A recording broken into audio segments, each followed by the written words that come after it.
actress Halle Berry took a shot at California Governor Gavin Newsom earlier this week, saying he should not be the next president. Berry was speaking at the New York Times annual Dealbook Summit and came around to the topic of California's Menopause Care Equity Act.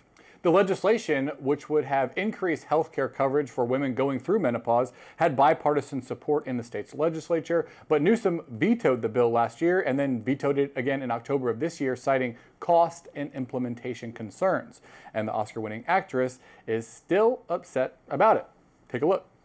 Back in my great state of California, my very own governor, Gavin Newsom, has vetoed our menopause bill, not one but 2 years in a row. But that's okay, because he's not going to be governor forever. And with the way he's overlooked women, half the population, by devaluing us in midlife, he probably should not be our next president either. Just saying. Just saying, indeed. Newsom did respond to Berry's comments, saying that he will look to include expanded menopause care in next year's state budget. He told TMZ reporters that he has connected with Halle Berry's manager, and he said, quote, "We have the ability to reconcile that, so we're reconciling," end quote. This is an issue that Berry has been vocal about for some time. Last year, she co-founded the company Respin Health, which provides support to women going through menopause. Berry's comments were picked up by conservatives online, with many praising her for speaking out against the governor. Conservative activist and former ESPN anchor Sage Steele, writing on X, "One of many reasons to vote against Gavin Newsom. Thank you, Halle Berry." And Chad Bianco, a Republican candidate to be California's next governor, said, "This took courage. Hollywood has been propping Gavin up. I love seeing her willing to go against the grain." Newsom has confirmed he's considering running for president, in 2028, but he says he'll wait until after the midterms to make an official decision. As it stands, he's obviously viewed as one of the favourites to win the Democratic nomination.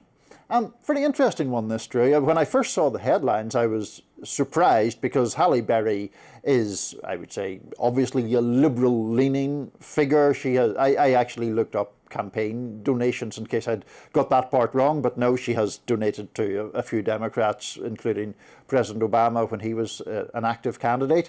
And so for her to take a shot at Newsom was interesting, but it is obviously based on pretty substantive grounds, at least, which is, as we said in the introduction, her advocacy for increased care for women experiencing menopause and Newsom's veto of that legislation. I just want to point out that we are two men here sitting wearing makeup talking about menopause. Absolutely. So we'll couch it with that. But the comments section will have plenty to say about that, I assure you. Yeah, I mean, I think it appears that Governor Newsom has extended an olive branch and that he's going to work on getting some funding for this legislation. He was worried that if this was the bill was implemented that Halle Berry was promoting, that it would actually lead to increased costs for other people's health care.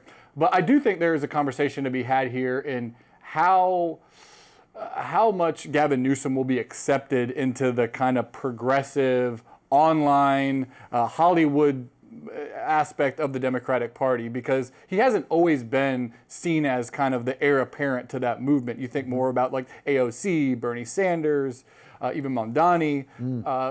Gavin Newsom, I think, has some work to do to solidify his standing with the base of the Democratic Party. I think he's probably done a lot of that with his prominence on social media and the way he mocks the Trump administration, but California has obviously had a lot of issues that are going to make him vulnerable in a general election to Republican attacks. And I think there are issues that he's going to face in a Democratic primary, which everybody thinks he's going to hop into at some point, where he's going to have some struggles to convince people on the left that he's really one of them. Yeah, I think those are great points. To go back to the first one first, the menopause issue, you're absolutely right to say that Newsom isn't saying, "Oh, I don't care about these menopause health coverage for menopause-related issues." His argument is that the legislation as drawn up was too broad, could have unintended consequences, and he says the same objective can be met in other ways. Now, the Team Halle Berry says that there are other states like Illinois and Michigan and so on that has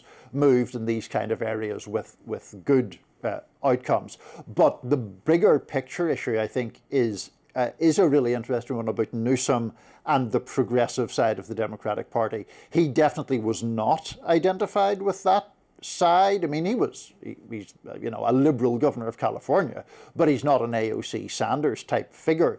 He did seem to be trying to at least court, if not the harder left, at least people who want a more combative approach from the Democratic Party. Remember, just after the election, he himself had seemed to go the opposite direction briefly on his podcast, and he brought on people like Steve Bannon and the late Charlie Kirk. But recently he has been much more forceful. There have been all the tweets mocking Trump's sort of tweeting style and just generally trying to, metaphorically speaking, punch Trump on the nose more frequently. But is that enough to get progressives on his side? It may not be, and controversies like this do, I think, feed into that conversation. It'll be fascinating to see the Democratic primary and how this starts to shake up. Obviously, a lot of time between now and the midterms, and you have to think the other Democrats that really want to run for president and see Newsom as a threat, because right now he's kind of the de facto leader in some ways of the Democratic Party because he's so prominent on social media. You wonder if they're going to start trying to chip into that even before they get in the race.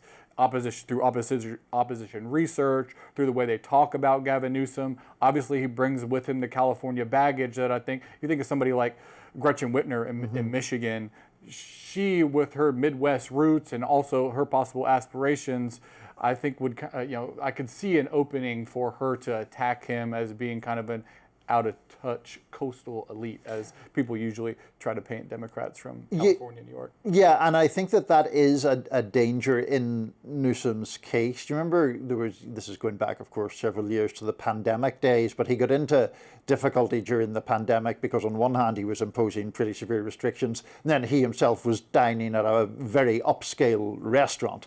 Things like that, and just, I think, Newsom's general, demeanor play into that idea of the sort of rich, suntanned Californian with liberal views in a way that, Gretchen Whitmer, who you cited, is very different from that, very much the sort of Midwest, heartland kind of voice.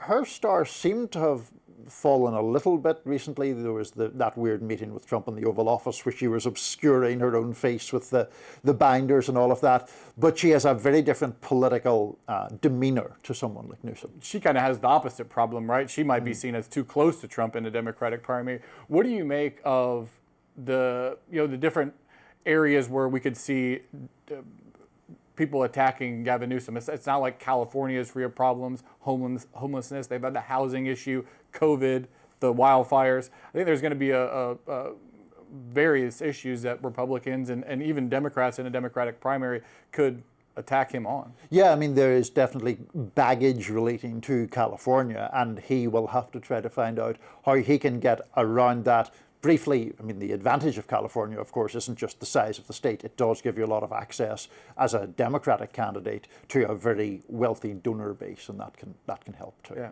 he's pretty nimble too with his the way he can talk about these things. And I think in a time when so much of politics is like how you appear on social media, your ability to communicate extemporaneously, appear on podcasts, he's kind of a creature of this moment. But again, does come with a lot of baggage. For sure.